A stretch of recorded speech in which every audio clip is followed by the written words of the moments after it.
You are listening to Reddit to Speech Stories. Welcome back, viewers, ladies, gentlemen, non-binaries, and anyone with ears or other sound detection organs. Hope you enjoy. We are continuing with Doom Guy Isekai by Angry Spider. Chapter 19, The Good, the Bad, and the Doom. The soldier was still unsatisfied. Several craters were located around the previously untouched countryside, each of which was smoking.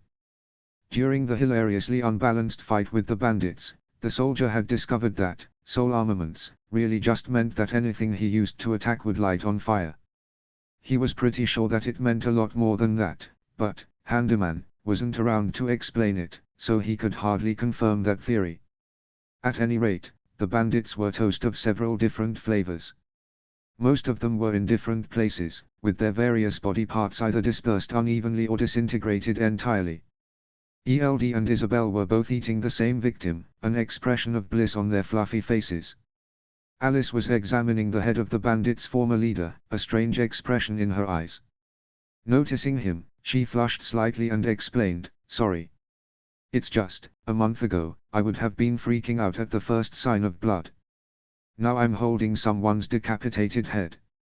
Actually, this guy seems familiar, I think we should keep it, just in case there's a bounty out for him." The soldier ignored her, stomping over to one of the only bodies with all their limbs still attached and kicking it into the far distance. He watched it vanish over the horizon, struck by a strange feeling. In the hell he knew, he had been strong and tough. Ridiculously so, in fact, but now he could probably tear a mountain to its roots if he had enough time. It was satisfying on a huge level, and he couldn't see an end to his limits approaching any time soon. But Satan, that devil, had stopped him like a child on a tantrum. He wanted to grab the biggest guns he could manage, go back down to hell, and shove a barrel down his smug throat until he was out of ammunition. A faint boom interrupted his thoughts, and he summoned a heavy shotgun and aimed it in a fraction of a second, startled. Alice looked up curiously, making an odd gesture with her hands and causing the head to disappear into some sort of rip in the air. "What is it?" The soldier squinted into the distance. There was a black dot, quickly increasing in size, hurtling towards them from over the horizon. He wasn't sure what it was, but there was one way to tell. Dismissing the shotgun, he summoned the sniper rifle and raised it to his shoulder. Behind him, Alice said, "Oh, that's nice right there. What are you aiming at?" Once again, he ignored her in favor of looking down the sights at the approaching object. He wasn't sure what he was looking at, honestly. A giant red bird with flames searing through its wings without injuring it, flying straight at them with clear intent. With a mild shrug, he solidified his grip on the sniper and centered the crosshairs on the bird's head.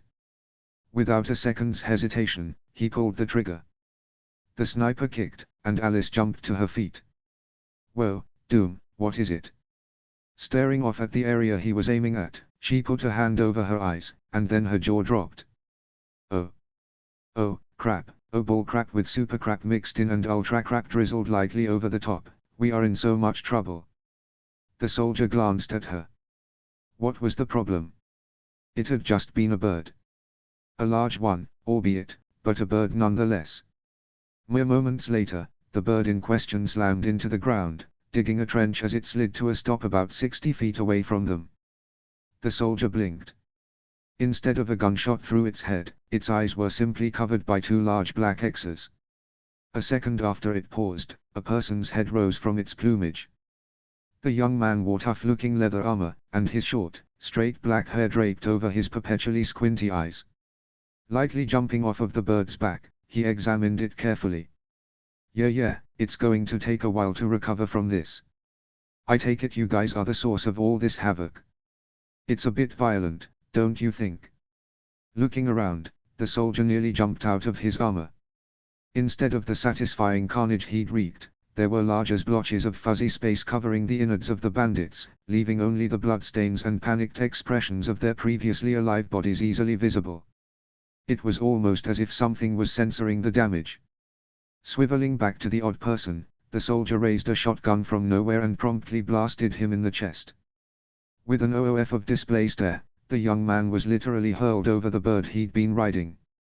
Alice's jaw was hanging open again. Doom. That was a hero. And not just any hero, that was Hinobi Yamada, thanks for asking. As the soldier turned back around, the young man vaulted from behind his dead bird, wielding a cartoonishly large sword. A pair of translucent wings sprouted from his back, but oddest of all, the only damage the shotgun had done to his armor was to leave it smoking gently. I don't know who you are, ruffian, but, wait, is that a shotgun? The soldier hesitated briefly. This weird young man, Hinobi something, was the first person he'd met so far who had recognized the weapons he was using. Did that mean he was from Earth too? Alice practically hurled herself between them, raising her hands in a panic. Wait, I can explain. Yamada, this is Doom. Doom, this is Yamada. He's got a perk called PG.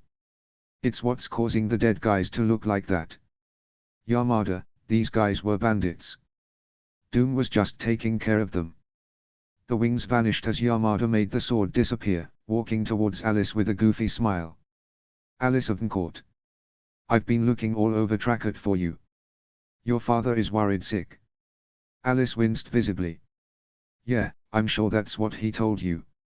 Look, I'm partying up with Doom now, alright. He's a great fighter. Yamada's eyes narrowed as he turned back to the soldier. Okay, but why him? Just look at what he did to these bandits. Why, they had to have been practically defenseless in comparison. The soldier was a bit tired of being left out of the conversation, and walked forward, raising a hand to grip Yamada's shoulder. Instead, he found his hand suddenly stuck in a handshake. But of course, where are my manners? I am Hinobi Yamada.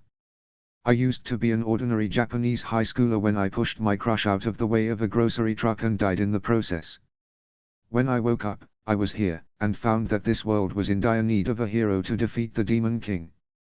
The soldier had stopped listening at manners, but his attention was instantly regained when the weird teenager said Demon King.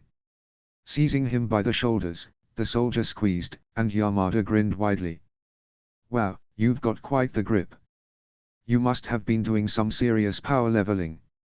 Turning back to Alice, he said placatingly, look, let's just get you back to the castle, and he stopped dead, a ridiculous expression of panic crossing his face while staring blankly at her shield. Wait, is that the Osida bulwark? And he practically choked, putting his hands over his mouth as he pointed at her armor. The Raze's ward. We thought those artifacts were stolen when you were kidnapped. How did you retrieve them? Alice flushed noticeably.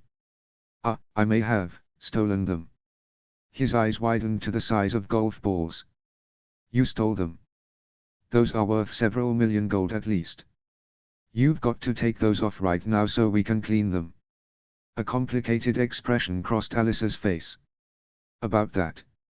This armor is pretty much the only thing I'm wearing. Yamada backtracked with remarkable speed.